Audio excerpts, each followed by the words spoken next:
이 뉴스만은 꼭 짚고 넘어가시죠. 뉴스책책입니다. 폭행당한 한 여중생의 모습, 바로 이 사진이 SNS에서 뜨거운 논란을 일으키고 있죠. 피해자는 고작 중학교 2학년입니다. 피해자가 이렇게 피투성이가 될 때까지 폭행한 가해자들 또한 한 학년 위인 여중생 2명인 것으로 드러나 충격을 주고 있습니다. 피해자는 지난 1일 밤 부산의 한 공장 인근 골목에서 철골 등 공사 자재와 소주병, 의자 등으로 무차별 폭행을 당한 것으로 알려졌습니다. 더 충격적인 것은 피투성이인 피해자를 무릎 꿇려놓고 인증샷을 찍기도 했다는 겁니다. 자신이 이만큼 때렸다는 것을 과시하고 싶었던 걸까요? 이후 가해자들은 달아났고 피투성이로 길을 걷던 피해자는 지나가던 시민의 신고로 병원으로 옮겨졌습니다. 상처는 끔찍했습니다. 입안은 물론이고 뒷머리도 심하게 찢어져 당시 폭행이 얼마나 심각했는지를 가늠할 수 있는데요. 도대체 왜 이런 끔찍한 폭행이 벌어진 걸까요? 가해 여중생들은 경찰 조사에서 피해자와 기존에 알던 사이가 아니었고 피해자가 가해자 중 한 명의 지인에게 피해자가 옷을 빌린 문제로 만났다가 단지 태도가 불량해서 폭행했다고 진술했습니다. 하지만 피해자 측 주장은 다릅니다. 피해 학생의 어머니에 따르면 가해자들의 폭행이 이번이 처음이 아니었다고 합니다. 피해 학생은 2달 전 가해 학생의 남자친구가 건 전화를 받았다는 이유만으로 가해자 등 5명에게 둘러싸여 집단 구타를 당한 적이 있다는 겁니다. 이 사건으로 이미 전치 2주의 부상을 입은 상태였는데 피해자가 경찰에 고발한 것에 앙심을 품고 복수를 하기 위해 이번 일을 저지른 거라고 주장했습니다. 가해자가 영화를 보자라는 말로 피해자를 유인해 억지로 폭행 장소로 끌고 갔다는 겁니다. 이런 와중에 가해자로 지목된 여중생이 사진 좀 내려달라라고 호소하는 SNS 글도 확산하고 있습니다.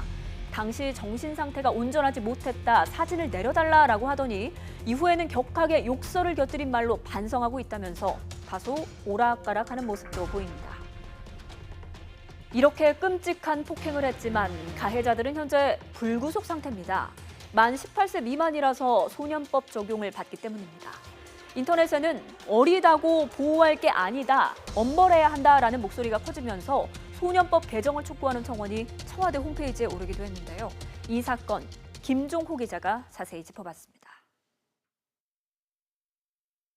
SNS를 뜨겁게 달군 여중생 사진입니다. 당시 CCTV에는 여중생이 피투성이가 된 과정이 그대로 담겼는데 차마 눈뜨고는 볼 수 없을 정도입니다. 무려 1시간 반가량 이어진 무자비한 폭행. 피해자 모습을 본 어른들이 또래 여학생이 저지른 짓이라고는 상상도 할 수 없었을 정도로 잔인하기 이를 데 없었습니다. 딸애들밖에 없었으니까 그래 나니까 설마 저 딸애들이 저 정도 됐겠나 이런 생각했었는데 결국은 나게 뒤에 알고 딸애들이 저것끼리 그래 둘이 하대야.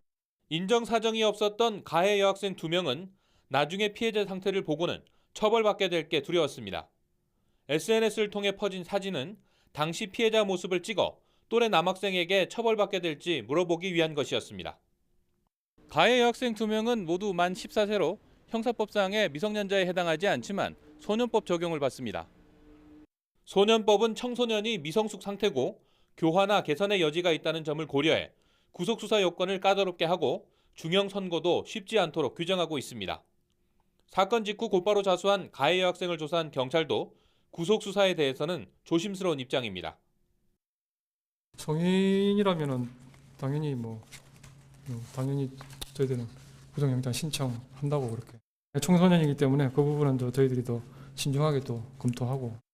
하지만 인천 초등학생 살인사건 주범이 만 17세라는 이유로 만 18세인 공범보다 구형이 약했다는 사실에 분노했던 여론은 이번 사건을 계기로 더욱 달아올라 청소년의 잔인한 범죄를 부추기는 소년법은 개정돼야 한다는 목소리로 이어졌습니다. 실제로 청와대 홈페이지에는 소년법 개정을 요구하는 청원이 오른 뒤 한때 홈페이지 접속이 어려웠을 정도로 많은 동참 댓글이 뒤따르고 있습니다. YTN 김종호입니다.